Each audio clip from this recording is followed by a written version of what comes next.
The difference between an average design and a premium one often comes down to how well the frames work together.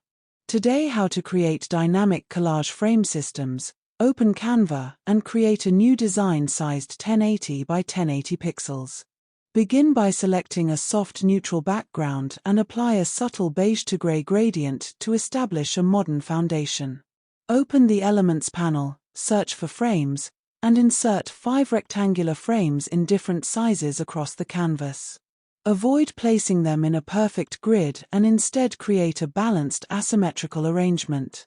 Upload your images and drag them into each frame, adjusting the crop carefully so important subjects remain visible. Select the largest frame and apply